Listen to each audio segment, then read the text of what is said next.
ಮಿಂಚು ಮಿಂಚು ಸಿರಿ ಮಿಂಚು ಇದು ದಾರಿ ತೋರುವ ಮಿಂಚು.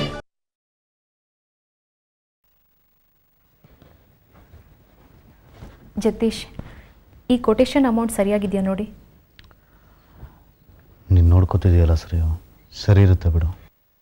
ನೀವು ಒಂದ್ಸರಿ ನೋಡಿ ಜಗದೀಶ್, ಅಮೌಂಟ್ ಹೆಚ್ಚು ಕಡಿಮೆ ಮಾಡಬೇಕಾ ಅಂತ. ಸರಿಯೋ, ಇಂಥ ವಿಷಯಗಳ ಬಗ್ಗೆ ನನಗೆ ತೊಂದರೆ ಕೊಡಬೇಡ, ನೀನೇ ಮ್ಯಾನೇಜ್ ಮಾಡ್ಕೊ.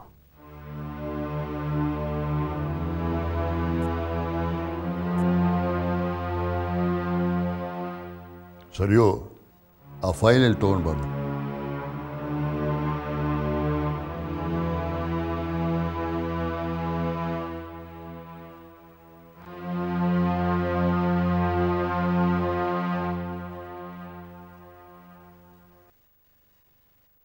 ಸರಿಯೋ, ಕೊಟೇಶನ್ ಅಮೌಂಟ್ ಇನ್ನು ಸ್ವಲ್ಪ ಜಾಸ್ತಿ ಮಾಡ್ಬೋದು ಏನೋ ಅಮ್ಮ.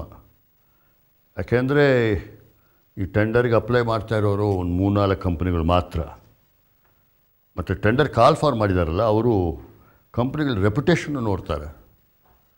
ಈ 3-4 ಕಂಪ್ನಿನಲ್ಲಿ ನಮ್ಮ ರೆಪ್ಯುಟೇಷನ್ನು ಇನ್ನೂ ಇದೆ ಕಂಪ್ನಿದು.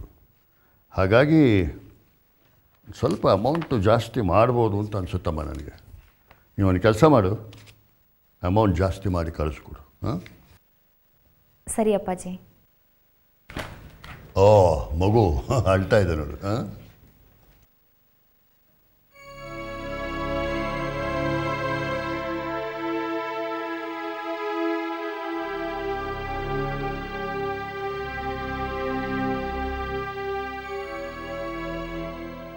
ಜಗದೀಶ, ಏನ ಪಾಪ ಸರಿಯು ಒಬ್ಬಳೇ ಎಲ್ಲ ನೋಡ್ಕೊಳ್ತಾ ಇದ್ದಾಳಲ್ಲಯ್ಯ. ಎಷ್ಟು ದಿವಸ ಅಂತ ಹಿಂಗೆ ನೋಡ್ಕೊಳಕ್ಕೆ ಸಾಧ್ಯ ಅವಳಿಗೆ?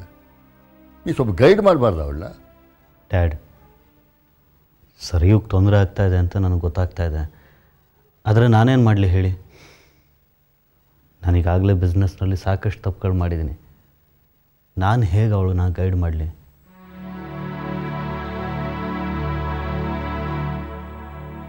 ಸರಿಯೂ ಕಷ್ಟಪಟ್ಟು ಈಗ ಕಂಪ್ನಿನ ಒಂದು ಸ್ಥಿತಿಗೆ ತಂದಿದ್ದಾಳೆ.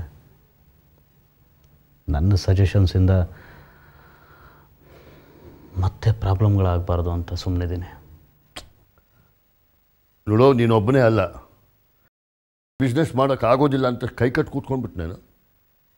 ಹಾಗೆ ಕೈ ಕಟ್ಟು ಕೂತ್ಕೊಂಡಿದ್ರೆ ಕಂಪ್ನಿ ಬೆಳೀತಾ ಇತ್ತೇನು? ಡ್ಯಾಡ್, ನಿಮ್ಮ ತಪ್ಪುಗಳನ್ನ ನೀವು ಹೇಗೋ ಸರಿಪಡಿಸ್ಕೊಂಡಿದ್ದೀರಿ. ಬ್ಲೆಂಡರ್, ಇದನ್ನು ಹೇಗೆ ಸರಿಪಡಿಸೋದು ಹೇಳಿ? ನಿಮಗೆಲ್ಲ ನಾನು ದ್ರೋಹ ಮಾಡಿಬಿಟ್ಟೆ ಅನಿಸುತ್ತೆ ಡ್ಯಾಡ್.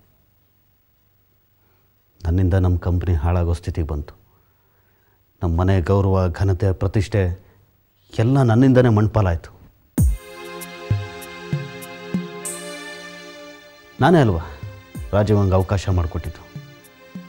ಅದಕ್ಕೆ ಅವನು ನಮ್ಮದು ಅನ್ನೋದನ್ನೆಲ್ಲನೂ ಲೂಟಿ ಮಾಡ್ಕೊಂಡು ಹೋದ. ಎಲ್ಲ ನನ್ನಿಂದನೇ ಆಗಿದ್ದು ಡ್ಯಾಡ್. ನಾನೊಬ್ಬ ದೊಡ್ಡ 0. I am a big 0. Jagadish, ನಿನಗೆ ಇಷ್ಟೊಂದು ಅಹಂ ಇದೆ, ಇಷ್ಟೊಂದು ಈಗೋ ಇದೆ ಅಂತ ನನಗೆ ಇದುವರೆಗೆ ಗೊತ್ತಿರಲಿಲ್ಲ. ನಿನ್ನ ಈ ಮುಖದ ಪರಿಚಯ ನನಗಿಷ್ಟು ದಿವಸ ಆಗೇ ಇರಲಿಲ್ಲ ನೋಡು. ಡ್ಯಾಡ್, ನನಗೀಗೋನಾ? ಹೌದು, ಅಹಂ, ಈಗೋ, ನಾನು ನನ್ನಿಂದ ನಾನೇ ಎಂಬುವ ಅಹಂಭಾವ. ಈ ಅಹಂಭಾವದ ಇನ್ನೊಂದು ಮುಖ ಸೆಲ್ಫ್ ಪಿಟಿ, ಆತ್ಮ ಮರುಕ. ನೋಡು ಜಗದೀಶ, ನಾನು ಈ ಬಿಸ್ನೆಸ್ ಲೈಫ್ನಲ್ಲಿ ಸಾಕಷ್ಟು ಅನುಭವಗಳನ್ನ ಕಂಡಿದ್ದೇನೆ. ಕೋಟ್ಯಾಂತರ ಗಳಿಸಿದ್ದೀನಿ, ಕೋಟ್ಯಾಂತರ ಕಳೆದಿದ್ದೀನಿ, ಸಾಕಷ್ಟು ಏರಿಳಿತಗಳನ್ನು ನೋಡಿದ್ದೀನಿ ನಾನು. ಆದರೆ ಈ ಪ್ರತಿಯೊಂದು ಸಂದರ್ಭದಲ್ಲೂ ನಿಮ್ಮ ಅಮ್ಮ ನನ್ನ ಜೊತೆಗಿದ್ಲು. ಆದರೆ ನಿಮ್ಮಮ್ಮ ನನ್ನ ಹಾಗೆ ನಿನ್ನ ಹಾಗೆ ಹೈಲಿ ಎಜುಕೇಟೆಡ್ ಅಲ್ಲ. ಬಟ್ ಸರಿಯೂ ಈಸ್ ಅನ್ ಎಜುಕೇಟೆಡ್ ಗರ್ಲ್. ಅವಳಿಗೆ ಟ್ಯಾಲೆಂಟ್ ಇದೆ.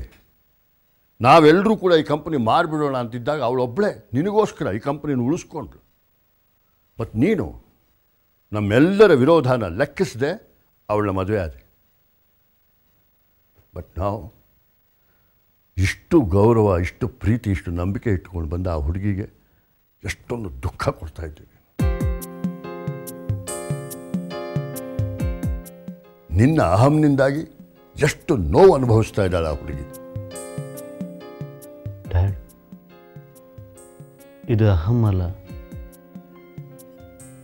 ನನ್ನ ಬಗ್ಗೆ ನನಗೆ ಬೇಸರ ಆಗ್ತಿದೆ. ನಿಮ್ಗೆ ಹೇಗೆ ಹೇಳಬೇಕು ಅನ್ನೋದು ಗೊತ್ತಾಗ್ತಿಲ್ಲ. ಜಗದೀಶ, ಈ ಬೇಸರ ಎಲ್ಲ ನಿನ್ನೊಬ್ಬಂದೇ ಅಲ್ಲ, ನಮ್ಮೆಲ್ಲರದು ಕೂಡ. ಸ್ವಲ್ಪ ಯೋಚನೆ ಮಾಡು. ಈ ಬೇಸರದ ದುಃಖದ ಮೂಲ ಯಾವುದು? ನಮ್ಮ ಸ್ವಾರ್ಥ, ದುರಾಸೆಯ, ಅಥವಾ ಬೇರೆಯವ್ರನ್ನ ಮೋಸ ಮಾಡಲಿಕ್ಕೆ ಆಗಲಿಲ್ಲ ಅನ್ನೋದು? ಆನ್ ದಿ ಅದರ್ ಹ್ಯಾಂಡ್, ಮನುಷ್ಯನನ್ನು ನಂಬಿದ್ದಕ್ಕೆ ನಾವು ತೆರ್ತಾ ಇರೋ ಬೆಲೆ ಇದು. ರಾಜೀವ ಯಾರು? ನಮ್ಮ ರಕ್ತ ಸಂಬಂಧಿಯೇನು? ಅಲ್ವಲ್ಲ. ಅಲ್ಲೋ ಹೊರಗಿನವನು. ನಮ್ಮ ಮನೆಗೆ ಬಂದ, ಸೇರಿಕೊಂಡ. ಅಗತ್ಯಕ್ಕಿಂತ ನಾವು ಜಾಸ್ತಿ ಅವನನ್ನು ನಂಬಿದ್ವಿ, ಮೋಸ ಹೋದ್ವಿ. ಇಲ್ಲಿ ನಮ್ಮ ತಪ್ಪೇನಿದೆ? ಇಲ್ಲಿ ದುಃಖವಾಗಲಿ ಅವಮಾನವಾಗಲಿ ಪಡೋದಕ್ಕೆ ಏನು ಕಾರಣ? ಡ್ಯಾಡ್, ಎಲ್ಲ ಗೊತ್ತಿದ್ದು ನಾನು ಮೋಸ ಹೋಗ್ಬಿಟ್ಟೆ ಅಲ್ವಾ. ನಮ್ಮದು ಅನ್ನೋದನ್ನೆಲ್ಲ ಅವನ ಕೈಗಿಟ್ಟು ತಪ್ಪು ಮಾಡಿಬಿಟ್ಟೆ. ಇದೇ ನನ್ನನ್ನು ಕಾಡ್ತಾ ಇರೋದು.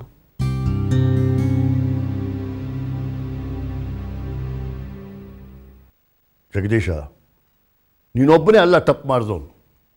ನಾವೆಲ್ಲರೂ ತಪ್ಪು ಮಾಡಿದ್ದೀವಿ. ಈ ತಪ್ಪಿಗೆ ನೀನೊಬ್ಬನೇನೇನು ಶಿಕ್ಷೆ ಅನುಭವಿಸ್ತಾ ಇರೋದು? ನಾವೆಲ್ಲ ಅನುಭವಿಸ್ತಾ ಇದ್ದೀವಿ. ಆದರೆ ನಾವು ಅಕ್ಸೆಪ್ಟ್ ಮಾಡ್ಕೊಂಡಿದ್ದೀವಿ. ನೀನು ನಿನ್ನ ಇಗೋನಿಂದಾಗಿ ಇದನ್ನು ಅಕ್ಸೆಪ್ಟ್ ಮಾಡ್ಕೊಳ್ಳೋಕ್ಕಾಗದೆ ಕೊರಗ್ತಾ ಇದೆಯಾ. ಇದರಿಂದ ಏನು ಪ್ರಯೋಜನ ಹೇಳ? ಹೋಗಲಿ, ನಿನ್ನ ವಿಚಾರನಾದರೂ ಯೋಚನೆ ಮಾಡು.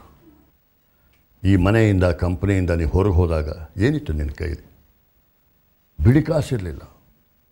ಅಂಥದ್ರಲ್ಲಿ ಮಹೇಶ್ ಪ್ರಸಾದ್ ಅವರ ಕಂಪನಿ ಸಿಕ್ ಕಂಪನಿ, ಅದನ್ನು ಕೈಗೆ ತೊಗೊಂಡು ದಾಸ್ ಅಂಡ್ ದಾಸ್ ಕಂಪನಿಗಿಂತ ಎತ್ತರಕ್ಕೆ ಬೆಳೆಸಿದೆ.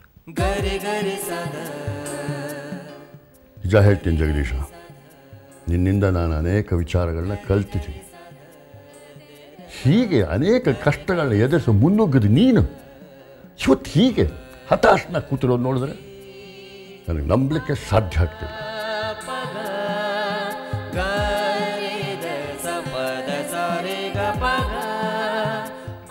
ನಾನು ಇಲ್ಲಿ ತನಕ ಸರಿಯಾದ ದಾರಿಯಲ್ಲಿ ನಡ್ಕೊಂಬಂದೆ. ಆದರೆ ತಪ್ಪು ದಾರಿಯಲ್ಲಿ ನಡ್ಕೊಂಬಂದು ರಾಜೀವನ ಎದುರಿಗೆ ಸೋತ್ಬಿಟ್ಟೆ. ನ್ಯಾಯ, ನೀತಿ ಅನ್ನೋದು ಅನ್ಯಾಯದ ಎದುರಿಗೆ ಸೋತು ಹೋಯ್ತಲ್ಲ ಡ್ಯಾಡ್. ಯಾವುದು ಸೋಲು ಜಗದೀಶ? ಸೋಲು ಗೆಲುವು ಅನ್ನೋದು ಹೊರಗಿನ ಪರಿಸ್ಥಿತಿಯಿಂದಲ್ಲ, ಒಳಗಿನ ಮನಸ್ಥಿತಿಯಿಂದ ನಿರ್ಧಾರವಾಗ್ತದೆ. ರಾಜೀವ ಗೆಲ್ಲಿಲ್ಲ, ನೀನು ಅವನೆದುರಿಗೆ ಸೋಲು ಒಪ್ಪಿಕೊಂಡು ಅವನಿಗೆ ಗೆಲುವು ತಂದು ಕೊಟ್ಟಿದ್ದೀಯ ಅಷ್ಟೇ.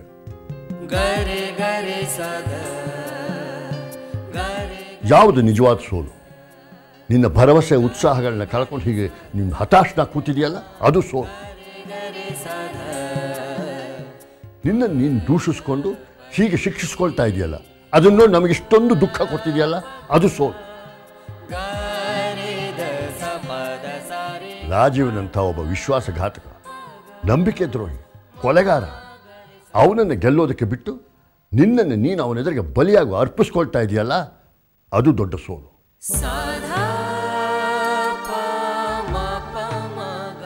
ನೋಡು ಜಗದೀಶ, ನಾನು ಹೇಳಿದ್ರ ಬಗ್ಗೆ ಎಲ್ಲ ಯೋಚನೆ ಮಾಡು. ನಾನು ಹೇಳಿದ ಸರಿಯೋ ತಪ್ಪು ಅಂತ.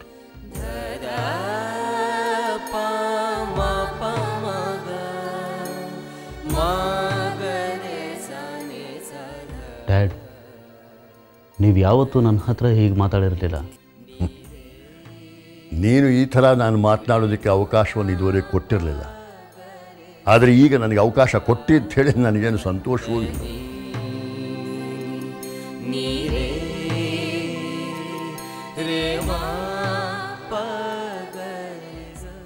ನೋಡು ಜಗದೀಶ, ನಾನೀಗೇನೇ ಮಾತನಾಡಿದ್ರು ಕೂಡ ಅದು ನಿನ್ನ ತಂದೆಯಾಗಿ ಆಡಿದ್ದಲ್ಲ. ನಿನ್ನ ಸಂಬಂಧದ ಆ ಚೌಕಟ್ಟಿನ ಆಚೆಗೆ ನಿಂತು ಮಾತನಾಡಿದ್ದೇನೆ. ಮತ್ತು ಇದ್ಯಾವುದು ನನ್ನ ಉಪದೇಶಗಳು ಅಂತಲೂ ನೀನು ತಿಳ್ಕೋಬಾರ್ದು. ನನ್ನ ತಲೆಯಲ್ಲಿರೋ ಕೆಲವು ವಿಚಾರಗಳನ್ನು ನಿನಗೆ ಹೇಳಿದ್ದೇನಷ್ಟೆ. ತಂದೆಯ ದೃಷ್ಟಿಯಿಂದ ಹೇಳೋದಾದರೆ ನಿನ್ನ ಸದ್ಯದ ಸ್ಥಿತಿ, ನಿನ್ನ ಈ ವರ್ತನೆ, ಇವುಗಳಿಂದ ನಮಗೆಲ್ಲ ತುಂಬ ದುಃಖ ಆಗಿದೆ. ನೋಡು ಜಗದೀಶ, ನೀನೊಬ್ಬ ಸಮರ್ಥ, ಬುದ್ಧಿವಂತ. ನೀನು ಮುಂದೆ ಏನು ಮಾಡಬೇಕು ಅಂತ ನಿರ್ಧಾರ ಮಾಡಬೇಕಂತಿದ್ದೀಯೋ ಅದು ನಿನಗೆ ಬಿಟ್ಟದ್ದು. ಯೋಚನೆ ಮಾಡು, ನಿನಗೆ ಯಾವ್ದು ಸರಿ ಅನಿಸುತ್ತೋ ಹಾಗೆ ಮಾಡು.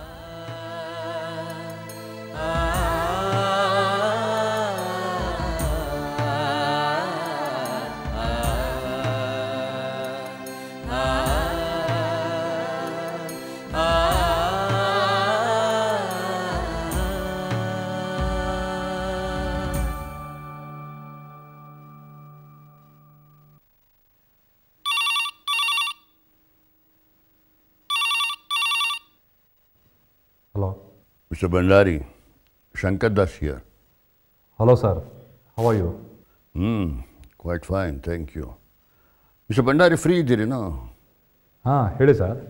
ಏನಿಲ್ಲ, ನೀವು ಈ ಸಲ ಮೀಟಿಂಗ್ಗೆ ಕರೀಲಿಲ್ವಲ್ಲ, ಅದೇ ವಿಚಾರಿಸೋಣ ಅಂತ ಫೋನ್ ಮಾಡಿದೆ. ಸಾರಿ ಸರ್, ಸ್ವಲ್ಪ ಬ್ಯುಸಿ ಇದ್ದೆ. ಯಾವ ಮೀಟಿಂಗ್ ಬಗ್ಗೆ ಹೇಳ್ತಿದ್ರಿ ಸರ್? ಏನು ಹೀಗೆ ಹೇಳ್ತಾ ಇದ್ದೀರಾ ಮಿಸ್ಟರ್ ಭಂಡಾರಿ? ಪಾರ್ಟ್ನರ್ಸ್ದು ಕ್ವಾರ್ಟರ್ಲಿ ಮೀಟಿಂಗ್ ಆಗಬೇಕಲ್ವಾ?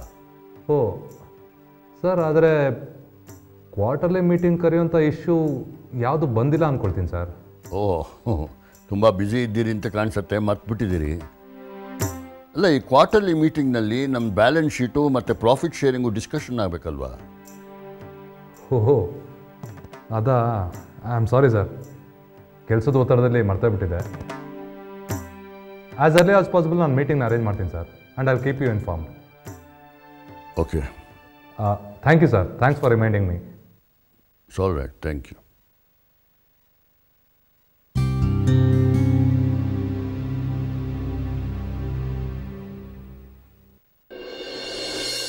ಸರ್, ಶುರು ಮಾಡ್ಬೋದಾ? ಪ್ಲೀಸ್.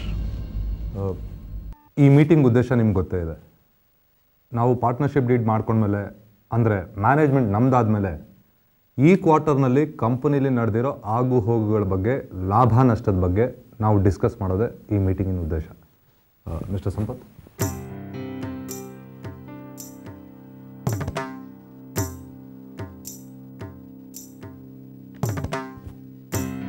ನೋಡಿ ಸರ್,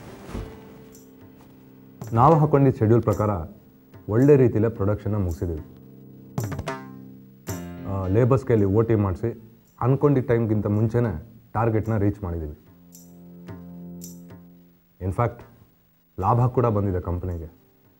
ಬಂದಿರೋ ಲಾಭನ ಶೇರ್ಸ್ ಪ್ರಕಾರ ಡಿವೈಡ್ ಮಾಡಿದ್ರೆ 18 ಕೋಟಿ ಲಾಭ ನಿಮ್ಮ ಪಾಲಾಗಿದೆ. ಕಂಗ್ರ್ಯಾಚುಲೇಷನ್ಸ್.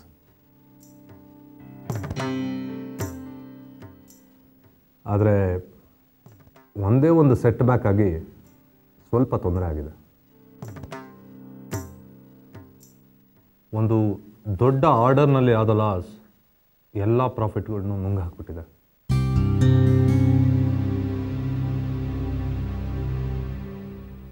ಇನ್ಫ್ಯಾಕ್ಟ್ ನಾವು ಮುಂದಿನ ಪ್ರಾಫಿಟ್ವರೆಗೂ ಕಾಯೋ ಹಾಗೆ ಮಾಡಿದೆ. ಕಂಪನಿ ಅಂದಮೇಲೆ ಪ್ರಾಫಿಟ್ಟು ಲಾಸ್ ಎಲ್ಲನೂ ಇದ್ದಿದ್ದೆ. ಇದು ನಿಮಗೂ ಗೊತ್ತಿರೋ ವಿಚಾರನೇ ಅಲ್ವಾ ಸರ್? ಮಿಸ್ಟರ್ ಭಂಡಾರಿ, ನೀವು ಏನು ಹೇಳಬೇಕು ಅಂತಿದ್ದೀರಿ ಅದನ್ನು ಸ್ಪಷ್ಟವಾಗಿ ಹೇಳಿ. ಸರ್, ಈ ಕ್ವಾರ್ಟರ್ನಲ್ಲಿ ನಾವು ಅಂದ್ಕೊಂಡಿದ್ದ ಕನ್ಸೈನ್ಮೆಂಟ್ ಎಲ್ಲನೂ ಆರಾಮಾಗಿ ಮುಗಿಸಿದ್ದೀವಿ. ಆದರೆ 3ನೇ ಕನ್ಸೈನ್ಮೆಂಟ್, ಅಂದರೆ ನಾವು ಇಂಗ್ಲೆಂಡಿಗೆ ಕಳಿಸ್ಬೇಕಾಗಿದ್ದ ಕನ್ಸೈನ್ಮೆಂಟ್ ಸ್ವಲ್ಪ ಡಿಲೇ ಆಗಿದೆ. ಹಾಗಾಗಿ ನಾವು ಅದಕ್ಕೆ ಪೆನಾಲ್ಟಿ ಕಟ್ಟಬೇಕಾಗಿದೆ.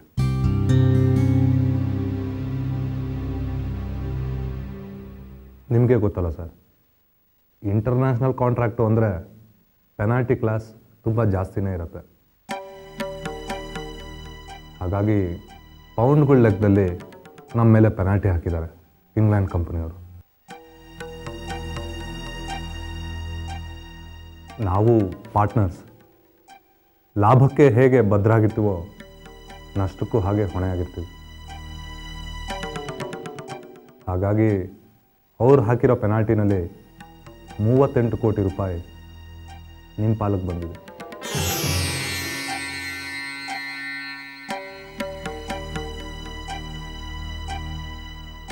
ಅದರಲ್ಲಿ ಹಿಂದಿನ 2 ಕನ್ಸೈನ್ಮೆಂಟ್ಗಳ ಲಾಭ 18 ಕೋಟಿ ಕಳೆದ್ರು ಇನ್ನೂ 20 ಕೋಟಿ ನಿಮ್ಮ ಪಾಲಿನ ಪೆನಾಲ್ಟಿ ಹಣ.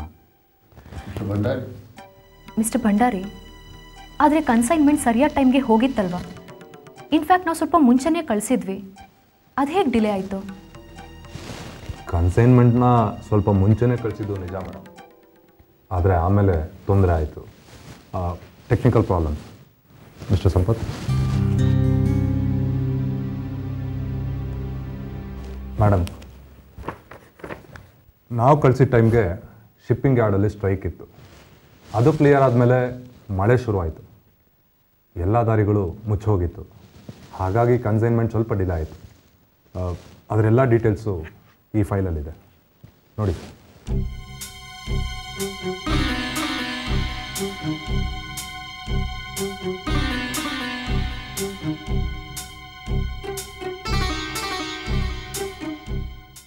ಮಿಸ್ಟರ್ ಭಂಡಾರಿ, ಪೆನಾಲ್ಟಿ ಕ್ಲಾಸು ಇಷ್ಟು ಹ್ಯೂಜ್ ಅಮೌಂಟ್ ಇರುವಾಗ ಇಂಥ ಕನ್ಸೈನ್ಮೆಂಟ್ಗಳ ಬಗ್ಗೆ ನಾವು ಸ್ವಲ್ಪ ಹುಷಾರಾಗಿರ್ಬೇಕಲ್ವಾ?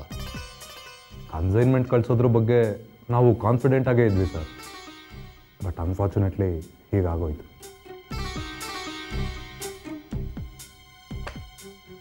ಅಂತೂ ನೀವು ಮಾಡಿದ ತಪ್ಪಿಗೆ ನಮಗೆ ಪೆನಾಲ್ಟಿ ಕಟ್ಟು ಅಂತ ಹೇಳ್ತಾ ಇದ್ದೀವಿ. ಮ್ಯಾನೇಜ್ಮೆಂಟ್ ನಮ್ಮದು ಅಂದ ಮಾತ್ರಕ್ಕೆ ಎಲ್ಲನೂ ನಮ್ಮ ಕಂಟ್ರೋಲಲ್ಲೇ ಇರಲ್ವಲ್ಲ ಸರ್. ಬಿಯಾಂಡ್ ಅವರ್ ಲಿಮಿಟ್ಸ್ ಆಗಿರೋ ತೊಂದರೆ ಇದು. ಇದಕ್ಕೆ ಯಾರೂ ಹೊಣೆ ಅಲ್ಲ. ಮಿಸ್ಟರ್ ಭಂಡಾರಿ, ನನಗಿದು ಯಾವುದನ್ನು ನಂಬೋದಕ್ಕಾಗ್ತಾ ಇಲ್ಲ. ನೀವು ಕೊಡ್ತಾ ಇರೋ ಕಾರಣಗಳು ಕನ್ವಿನ್ಸಿಂಗ್ ಆಗಿಲ್ಲ. ದಯವಿಟ್ಟು ಸಿಚುವೇಶನ್ ಅರ್ಥ ಮಾಡ್ಕೊಳ್ಳಿ ಮೇಡಮ್. ಇದು ನಿಮ್ಮೊಬ್ಬರಿಗೆ ಆಗಿರೋ ನಷ್ಟ ಅಲ್ಲ, ಇದರಿಂದ ನಮಗೂ ನಷ್ಟ ಆಗಿದೆ. 51% ಶೇರ್ ಹೋಲ್ಡರ್ಸ್ ಆಗಿ ನಾವು ನಿಮಗಿಂತ ಇನ್ನೂ 22 ಕೋಟಿ ರೂಪಾಯಿ ಪೆನಾಲ್ಟಿ ಕಟ್ಟೋ ಹಾಗಾಗಿದೆ. ಇನ್ಫ್ಯಾಕ್ಟ್ ಕಂಪನಿಗೆ ಬಂಡವಾಳ ಹಾಕಿ ಈ ಕಡೆ ಲಾಭನೂ ಬರದೆ ಪೆನಾಲ್ಟಿ ಕಟ್ಟೋ ಹಾಗಾಗಿ ಕೈಯಿಂದ ಕೋಟ್ಯಾಂತರ ರೂಪಾಯಿ ಕಳ್ಕೊಳ್ಬೇಕಾಗಿದೆ ನಾವು. ಯಾವ ಇನ್ವೆಸ್ಟ್ಮೆಂಟು ಮಾಡದಿರೋ ನಿಮಗೆ ಈ ನಷ್ಟದ ಬಗ್ಗೆ ಬೇಜಾರಾಗ್ತಿದೆ ಅಂದರೆ, ಇನ್ನು ಈ ಕಂಪನಿಗೆ ಬಂಡವಾಳ ಹಾಕಿ ಹಳೆ ಸಾಲಗಳನ್ನೆಲ್ಲ ತೀರಿಸಿ ಪ್ರೊಡಕ್ಷನ್ಗೂ ಹಣ ಹಾಕಿ ಈಗ ಪೆನಾಲ್ಟಿನ ಕಟ್ತಾ ಇದ್ದೀವಿ. ನಮ್ಮ ಪರಿಸ್ಥಿತಿ ಬಗ್ಗೆ ನೀವು ಸ್ವಲ್ಪ ಯೋಚನೆ ಮಾಡಿ.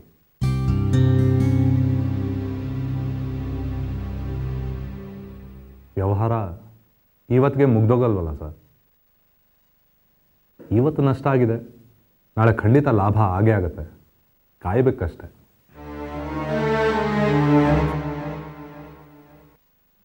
ಆದರೆ ಈಗ ಬಂದಿರೋ ಪರಿಸ್ಥಿತಿನ ಎದುರಿಸಲೇಬೇಕಾಗಿದೆ. ನಾನು ಅವ್ರ ಹತ್ರ ಮಾತಾಡ್ತಿದ್ದೀನಿ, ಪೆನಾಲ್ಟಿ ಅಮೌಂಟ್ನ ಕಡಿಮೆ ಮಾಡಿ ಅಂತ. ಅವ್ರು ಏನು ಮಾಡ್ತಾರೋ ಗೊತ್ತಿಲ್ಲ. ಅವರು ಪೆನಾಲ್ಟಿನ ಕಡಿಮೆ ಮಾಡ್ತಾರೆ ಅಂತ ಕಾಯ್ತಾ ಕೂರೋದಕ್ಕೂ ಆಗಲ್ಲ.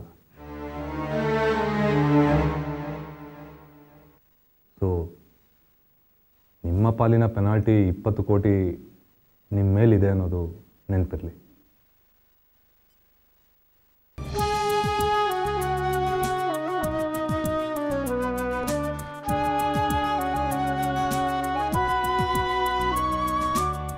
ಸೋಲಿನಲ್ಲೂ ಎಲ್ಲ ಮೀರಿ ಮಿಂಚಿ ನಿಂತೆಯ, ಬೆಳಕಿನಲ್ಲೂ ದೂರ ನಿಂತು ನೆರಳ ಕಂಡೆಯ. ಹೆಜ್ಜೆಯಲ್ಲಿ ಹಾದಿ ಮೂಡಿ ನೀಗಿ ಬಂಧನ, ನೀನೇ ಭೂಮಿ ನೀನೇ ಬಾನು ನೀನೇ ನಂದನ. ಮಿಂಚು ಮಿಂಚು ಸಿರಿ ಮಿಂಚು, ಇದು ದಾರಿ ತೋರುವ ಮಿಂಚು. ಒಳ ಮಿಂಚು ಮಿಂಚು ಸುಳಿ ಮಿಂಚು, ಇದು ಬೇಟೆಯಾಡುವ